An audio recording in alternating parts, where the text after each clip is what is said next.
What if one man's curiosity changed the fate of a nation forever? Benjamin Franklin, a printer's son with little formal education, would unravel the secrets of electricity, diplomacy, and human behavior. But behind the inventions and witty aphorisms lay a mind always calculating, always observing. Could brilliance be inseparable from manipulation? In 1706, in a modest Boston household, Benjamin Franklin was born into a world that demanded survival more than discovery. He was the 10th son of Josiah Franklin, a candle maker, and even as a boy he displayed an insatiable curiosity. The clatter of printing presses and the smell of ink in his brother's print shop became the backdrop of a mind that sought to question everything. By age 12, Franklin had already begun reading voraciously, borrowing books and absorbing knowledge far beyond his station. Franklin's early experiments were as humble as they were daring. With a simple kite, a key, and a stormy sky, he would confront nature itself, unlocking the mysteries of electricity that astonished Europe and secured his place in history. But alongside scientific inquiry, he nurtured a keen understanding of people and power. He observed city politics, manipulated networks of influence, and mastered the art of persuasion, often blending charm with calculated strategy. Even in his writings, Franklin crafted an image as deliberate as his experiments.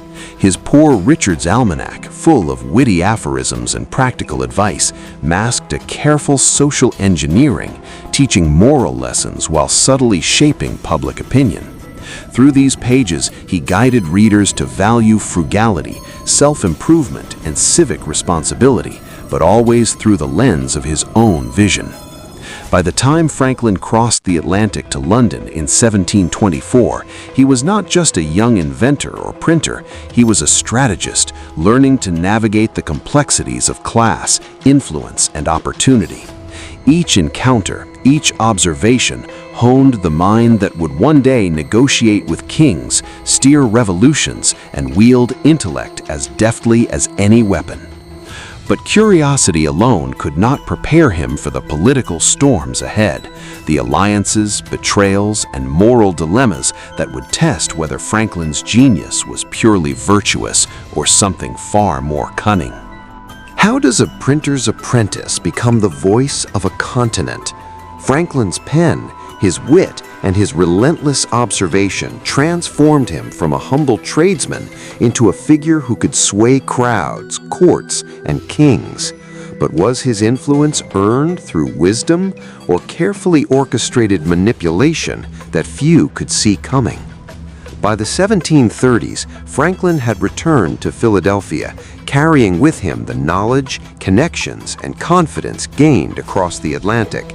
He launched the Pennsylvania Gazette, transforming a modest newspaper into a platform that shaped public opinion, influenced local politics, and established him as a respected, if cunning, voice in the city.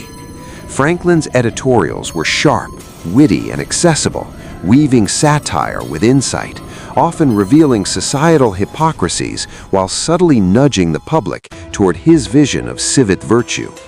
In these years, Franklin's talents expanded beyond print. He founded the Junto, a club of young men dedicated to mutual improvement, debate, and community service. From this small gathering, initiatives such as the first lending library, fire brigade, and public hospital emerged. Projects that seemed altruistic but also cemented Franklin's influence and reputation. He understood the delicate balance between public good and personal positioning, cultivating networks of loyalty while never revealing the full depth of his ambitions. Scientific exploration continued in tandem with social maneuvering. His experiments with electricity, famously including the kite and key, captivated Europe and elevated his status among intellectual elites. Franklin's curiosity was inseparable from his reputation. Each experiment, each invention served as both genuine inquiry and a public demonstration of his brilliance, subtly reinforcing his authority in society. Yet beneath these accomplishments lay a mind constantly calculating. Franklin observed how power operated, how persuasion worked, and how subtle gestures could shift outcomes. Diplomacy, negotiation, and public image became tools as vital as ink and quill. By blending intellect, charm, and strategy, he constructed an identity that was admired, trusted, and yet always slightly enigmatic. But recognition and influence would soon collide with deeper moral and political challenges as Franklin faced the tension between personal ambition and the sweeping tides of revolution that would engulf the colonies. Could one man navigate a revolution without losing his soul? Franklin stood at the crossroads of history, negotiating with kings, colonies, and rival powers. Every decision was fraught with risk, every word carefully weighed. But behind the diplomatic smile, was he a champion of liberty or a master of self-interest, shaping events in the shadows? By the 1760s, tensions between the American colonies and Britain had escalated. Franklin, now an experienced diplomat and intellectual authority, became a key voice in the struggle for representation and rights. He traveled once more to London, ostensibly to defend colonial interests, but quickly realized that political survival required a delicate mix of diplomacy, tact, and strategic deception. In conversations with Parliament and influential figures, Franklin would employ charm, wit, and selective truth, steering debates while carefully guarding the broader aims of the colonies. Meanwhile, his letters and essays circulated widely in America, shaping public opinion. Franklin's skill lay not only in arguing for liberty, but in presenting it in a way that inspired action while maintaining his own credibility. He became the embodiment of reasoned persuasion, a figure whose reputation for fairness allowed him to influence both allies and opponents. Each decision carried immense weight. An unguarded remark could tip political balances, while a misstep in diplomacy might have undone years of careful planning. Even as revolutionary ideas took root, Franklin faced personal and moral challenges. He balanced loyalty to principles with the pragmatic need to survive in a world dominated by powerful empires. His experiments, inventions, and writings were not just intellectual pursuits, they became instruments of influence, symbols of ingenuity that bolstered his standing in a turbulent era. Franklin's life became a crucible where intellect, ambition, and conscience intersected, revealing both the brilliance and the calculated depth of his character. The colonies were on the brink, and Franklin's every action now held the potential to ignite or contain conflict. He moved with the awareness that history was watching, and that every gesture could be remembered, studied, and interpreted. But the path to independence was fraught with betrayal, divided loyalties, and moral dilemmas, the very challenges that would test whether Franklin's genius was guided by principle or mastery of manipulation. How does a single man convince empires to bend without raising armies? Franklin navigated the treacherous courts of France, winning allies, securing funds, and shaping the course of a revolution from thousands of miles away. Every handshake, every letter, every subtle word was a move in a game few even knew existed. But what price did this mastery demand? In 1776, as the Declaration of Independence was signed, Franklin's role shifted from commentator to international strategist. Sent to France as the colony's chief diplomat, he arrived in Paris armed with intellect, charm, and a carefully curated image, the amiable, witty scientist whose wisdom bridged nations. Yet behind the spectacles and playful demeanor lay a mind constantly calculating. Franklin studied French society, politics, and the motivations of ministers and monarchs, identifying leverage points to secure loans, military aid, and political recognition. His successes were remarkable. Franklin negotiated critical treaties, secured vital resources, and fostered a perception of inevitability around American independence. In salons and royal courts, he displayed an uncanny ability to appear disarming while subtly advancing strategic objectives. Gifts, anecdotes, and public appearances were carefully choreographed. Every move enhanced his credibility and influence, furthering both his nation's goals and his personal stature. Yet the work of diplomacy was never purely external. Franklin had to navigate the delicate balance between honesty and persuasion, principle and pragmatism. Some historians suggest he manipulated both allies and adversaries alike, crafting narratives to shape outcomes while maintaining moral authority. Each decision carried weighty consequences.